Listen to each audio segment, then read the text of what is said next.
You don't decide what goes on the internet. The market decides what you put on the internet. Yep. What you think might work might completely bomb.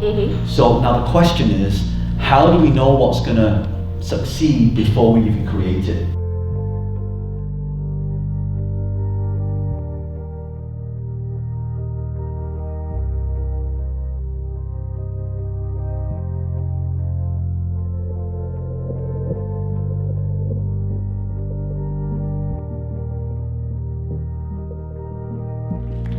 Awesome. Got a mic here as well. Brilliant. What's your name? I'm Melissa. Melissa. Say hi, Melissa. Alyssa. Alyssa. Yes. Say hi, Alyssa. Okay, have a seat. Have a seat. Alyssa, why are you here?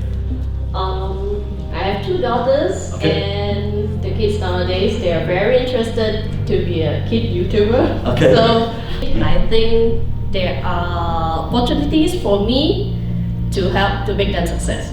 So I would like to get some advice from you. Sure. You know, for a kid, how to be a good YouTuber. That means like from first startup, like how to find a good channel name. Yeah.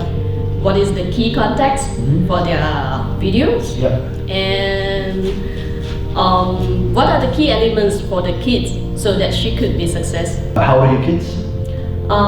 Two. One is 9 years old. One is 7 years old. Okay. What niche do they want to go into?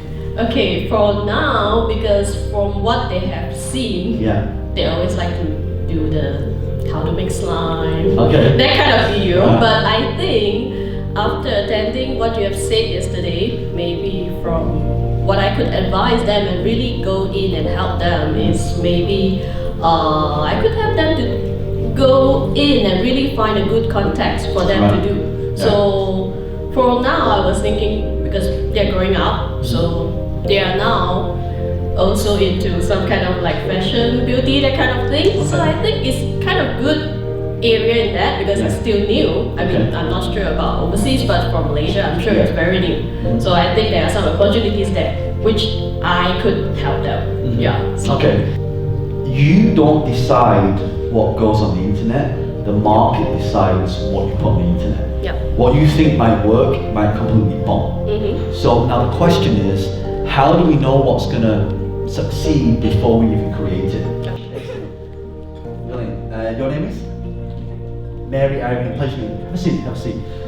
So, Mary, are you in business? Are you in business? No. You're not in business, okay. So tell me why you would like coaching right now. Okay, now I'm already retired. And then I don't have a consistent income. And actually, the money that I invest is not giving a return. So, and now that I'm very confused, don't know whether to invest or to go to property. You know, it's like, it's all inside the mind and I can't decide which one. That's good because remember, you must learn before you earn. The worst thing you can do is do it without education. That's the worst thing you can do. So that's correct. Right. So here's an important thing. Now listen to language. So you invested a lot of money, but you didn't get anything from it, but you also didn't take action. Did you implement the things that you learned in the other courses? There is honestly. Yeah, honestly. You did. No. It's because there is no one that can really coach you. Right. So that's why from there I was like very reluctant to sign. Right. But after listening to the speakers, I find that they are now more hands-on. Means they really have a system that you can follow and then you can put into action. But for this round, I have made a very firm decision that I want to take action. Immediate action. Good. Give her a hand, by the way. So if you look at the PTEF, her experience is once bitten. Have you heard of this saying, once bitten, twice shy? So she had a bad experience before, and now she's reluctant to take the next level, right? So you've taken that one experience from that one person, and you're applying it to everything else. It's like being in a bad relationship with somebody, and the new relationship you go into, you treat them exactly the same. So we must clear the slate, otherwise it's going to be baggage, all right? So be very clear on that. Now the second thing is, you don't have a business right now, you're retired, which means, I assume you have a lot of time. Yeah. Okay, now that is the biggest asset. Your time is the biggest asset. We all have 24 hours in a day, I think it's 83,400 seconds every single day. So now the question I have for you is what do you do with the time? Actually, I'm now in the, if you are asking me that before I come here, still searching. Right, okay, if I could wave a magic wand, what field would you go into? Because you're retired now, so I assume you're doing this because you want to earn an income, because right now whatever you've invested is not giving you the income to give you the lifestyle you want. Right. So the first we've got to be clear on, how much do we need to be making? Have you got the figure? How much you want to make per month? Per month? Yes. 50,000. 50, wow. 50,000. Now the question is, do you need to make 50,000 or do you just want to make 50,000? A lot of time when I'm mentoring and coaching people, a lot of people get their goals from other people. For example, me, I was in, like when I was 23, I was working a full-time job, right? I thought I needed to have a, I need to be a millionaire. You don't. I needed to work out everything that I needed to earn. So for me, I only actually, after wasting money on stuff, like cars and all this rubbish, I actually only needed £1,200 a month to live. That's actually all I needed. If I could make that £1,200 to live, I would not have to work anymore. And that would give me back my time. And I use that time to then start a business. If you don't make 50,000 a month, is that going to be a problem? No. Right. So this is what we call this 3 types of financial freedom. Okay, you have normal financial freedom, where you make enough for you, like you've got ultimate financial freedom, and then you've got the ultra financial freedom, where it's just zeros now. So we've got to strip it all the way back, because otherwise you're going to be thinking about 50,000, how do I make it? And then what will happen is you take your money and you start gambling it, right? I mean, I'll put into that, I want to get rich quick. It doesn't work like that. How much would you need to make every month to just be comfortable? 20. 20, and that would be comfortable. Yes. So one thing I like to do, I like to do some calculations, right? So 20,000 ringgits per month, divide that by 30 days, means you have to make about 600 ringgits a day, right? 600 ringgits. So now that we've worked out how much we need to earn, now we need to work out in what vehicle. Is it going to be property? Is it going to be stock? Is it going to be internet? Is it going to, like, what is it? So now you shouldn't do things that you think is cool. You should do things that naturally come to you. Because every single one of us has a gift. We have a natural gift to do things.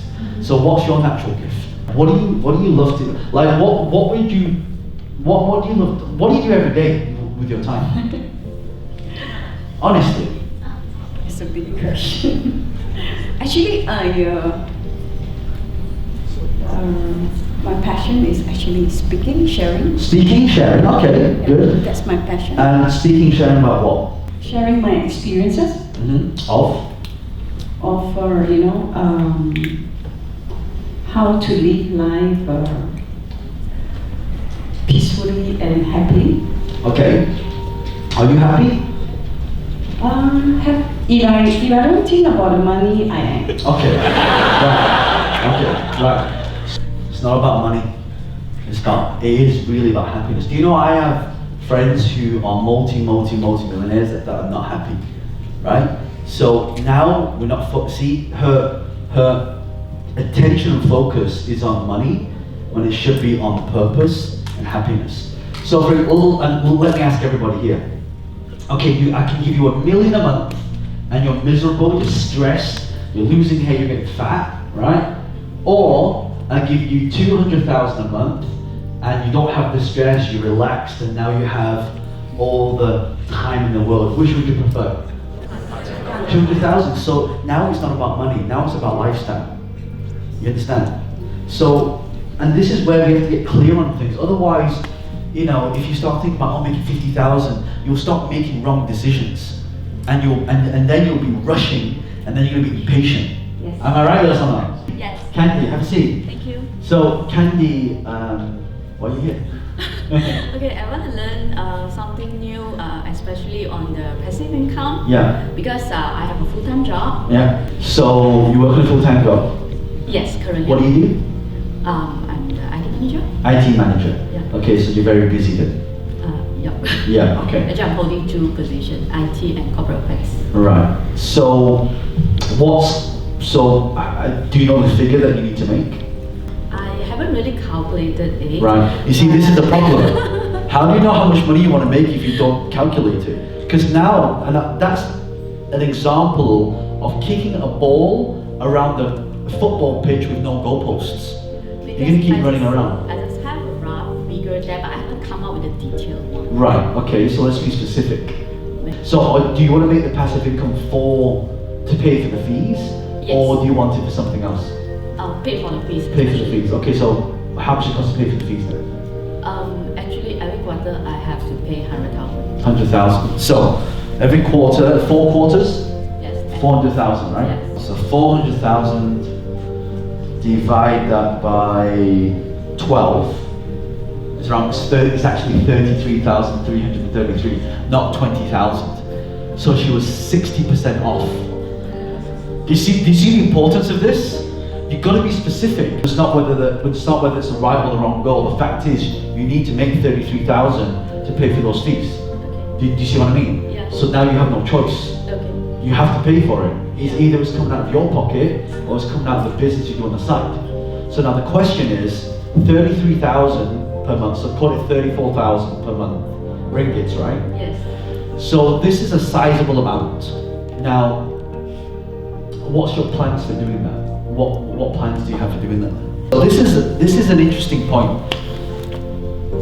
When I was working in the job, I was earning a decent salary, and so the problem is, a lot of people, they have a comfort zone, right? They've got this cushion, and what they're too scared to do is make that leap. I'm not saying quit the job, by the way. I'm not saying please don't do that, right? What I'm saying is, you have to decide what you want more. Because right now, she's holding on to security, which is a paid job, which is actually not security, because anyone can turn around and say you're fired at any time. Exactly. And the decision is, do I stay where I am right now? And if I do stay where I am right now, do I have enough time, well, we worked it out before, to do what we want to do? The second thing is, if the avenue you want to go down is trading, then you need to get really good at trading. Yes. Right? Yes. But you can't get really good at trading if you are doing what you're doing. Because you'll always be like, oh, I don't have time. Yeah. And you need good time. A good artist has to paint 1,000 pictures. It's going to take time, and it's not going to happen overnight. But you've got to put time, commitment, investment, and it has to be second nature to you. That's why I asked you what you're passionate about. You said, I can trade all day. Perfect. Because you cannot create financial success if you're not enjoying what you're doing. You'll never be financially successful if you're doing something that you hate. You got to do what you love because it doesn't feel like work. Yes. Got it? Yes, got it. Good job. Give her a high. Good job. Jeffrey. Jeffrey. Say hi, Jeffrey. Jeffrey. Yeah. Why are you here? Actually, because I wanted a guaranteed future. Guaranteed future. Yes. Okay. Because what I've been doing now for I think 3 years now, I am a manager for a shared office. Okay. And I've been stuck there for 3 years. And during these few years, I've been learning different things.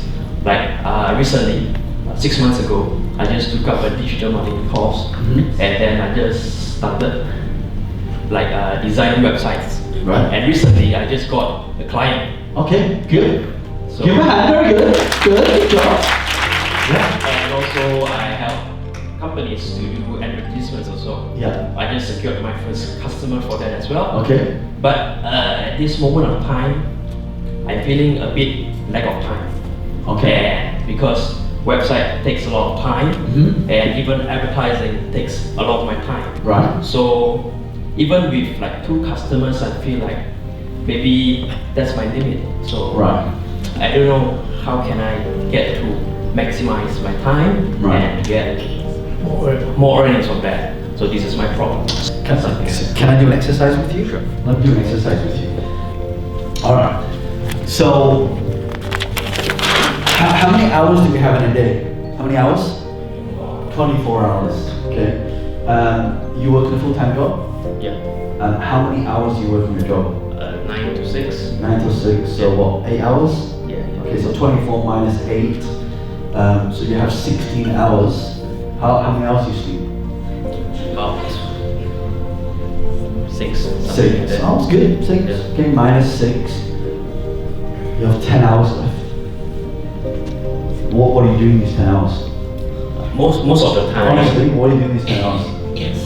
I work a lot on I think the problem with me is because I just started designing, and whenever I started designing something, I look at it again and I feel maybe this is not good enough. Right. So I do it a lot of times. Yeah. Because 10 times 365 days gives you 3,650 hours. Divide that by 24, you have another 152 days to do something with your life. That's having 6 hours sleep, and that is working a full-time job. The problem is not time, because clearly there's enough time. The problem is pipeline and strategy, right? So this is why I wanted to do this, because people need to think, like, the problem with perfectionists, and you sound like a perfectionist, you want to get everything right. The problem with perfectionists is that you're always looking for flaws. Am I right, yes or no? You're always looking for flaws, so how is everything going to be perfect? So let me give you a little strategy. The only way you know something is right is if you test it. So it's a strategy called an MVP. You should write this down. MVP stands for minimum viable product. So are you PC or Apple person? Windows. Windows, okay. PC, okay. So you've used Microsoft Word before? Yes. What functions do you use in Microsoft Word? What functions? For my drafts. Yeah, so content drafts. Yeah, so you use what? You use space, enter, capital letter, underline, bold, italic, copy paste. Right. So you use probably what? A handful of actions, right? Yeah. But do you know Microsoft has over 3,500 different actions? Now, what do you think would happen if Bill Gates, when he created Microsoft, had to wait till every single one of those 3,500 actions was perfect before he launched it? Do you think he'd be the richest person in the world right now? No. So, lesson number 1 is good enough, right? Lesson number 2 is when you go live, you can always tweak it, right? So for example, all those of you who come my social media bootcamp, I can tell you that people are scared to post stuff. I said, why? Oh, but what if, look, you can always delete it. You see what I mean? And the great thing about online, you've got software now. For example, you can use something like Lead Pages, for example, right? You could put a live website up, and those of you who come to the 3-day event, I'll show you how we do it together, and you can literally, in less than 5 seconds, change it. If I want to change the title, I can change, update, and everything else updates. So here's the thing, you need to create an MVP, a little version of it, and you need to test it, and we'll see what feedback you get, right? If you get bad feedback, then you know not to do it. If you get great feedback, then do more. So you do more of what works, and you do less of what doesn't work. But until you put it out there, you'll never know. I see a lot of entrepreneurs that do this, they go around in circles, and you know what it is? It's just procrastination, that's all it is. You're scared that if you put it out there, what people are going to think about it, and that's a little trick for yourself for you to not get rejected if you were to put it out there, right? And so what you have to do is just go home tonight and just make it live, right? Because right now it's kind of like you're on a plane right now. You're going to jump out of the plane, the doors open, you're standing there. That's what you're doing. You've been standing there for 3 years, right? You need to make a leap of faith, because the moment you jump out of that plane, you ain't getting back up, right? So I forget how you say it in Chinese, but there's a saying that says you have to break the boat in order for you to know you're going to swim to the island. Do you see what I mean? So it's really important that whatever you're doing right now, stop being a perfectionist, do the MVP, push it out there, because you'll be very surprised at what happens, right? How do you know someone's not going to just go, wow, that's amazing, the first version was perfect, right? You never know. Do you see what I mean? Yeah. So how you do anything is how you do everything. And so we must be very conscious of our mind and how our mind is taking us out of the game. We have to be conscious of that, and we need to put ourselves back in the game. Make sense? Yes. Good job. Come on! Alright. Okay. Rajan, you got a lot of value from that. You got a lot of value learning some of these strategies. You know, I wish I had time to work with every single one of you. I just don't, because there's 200 of you here. And if I did, you know, I only managed to get through 1, 2, 3, 4 people just now. And it's taken me 2 hours almost to do that. So let's just say you go in a straight line like this. So let's say Marbelle, she makes a decision, because of this session we just had now, to make her account public. Now what happens? She starts to take a different path, and that 1% over time leads her in a different direction. Does that make sense? So you've got to make a decision to do something different, otherwise nothing happens. You know, from these conversations that we had on stage just now, I can sense there's a lot of fear, there's no clarity. What I realize is that I believe that if I can turn the switch on in every single one of you, that one thing that's holding you back, and I just flip the switch, I think your life will be completely different.